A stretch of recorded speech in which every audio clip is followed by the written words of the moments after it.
Here is an explanation for the answer to final exam question number 37 in Electronics Demystified, 2nd edition. If you have the printed book, please see page 425.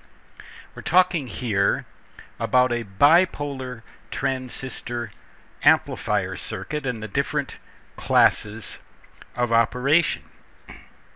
The question reads, assuming proper operation, in which of the following amplifier types does the input signal never, ever, even for the briefest instant, drive a bipolar transistor outside of the straight line portion of its collector current versus base current curve? Well, if you'll go back to chapter 7 and look at figure 7-4, it shows the various classes of operation for a bipolar transistor as a graph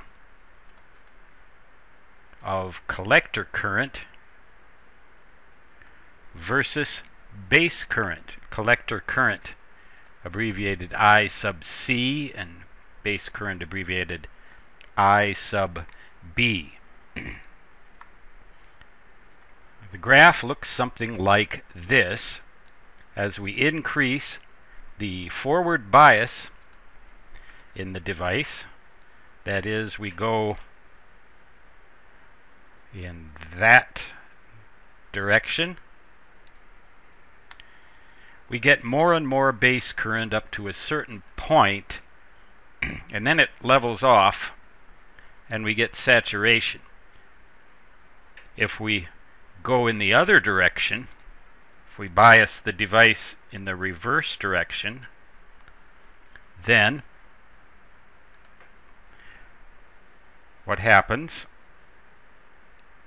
is the device cuts off. We don't get any current in the device at all. Well, different levels of bias in an amplifier like this allow us to obtain different types of functions depending on what we want the amplifier to do. A Class A amplifier is the one that never, ever drives the collector current versus base current graph outside of its straight line portion. The straight line portion being that region right there. That is Class A operation.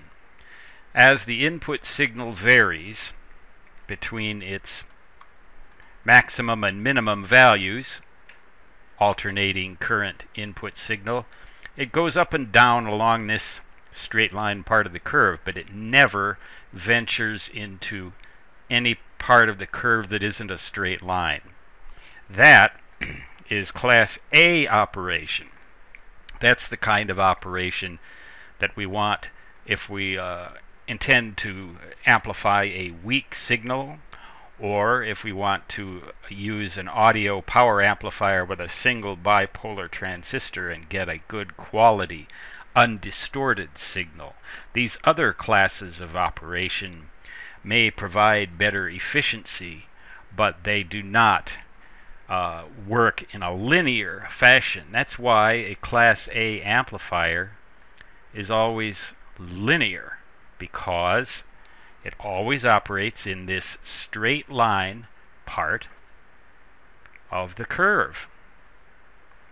So the correct answer to this question is A.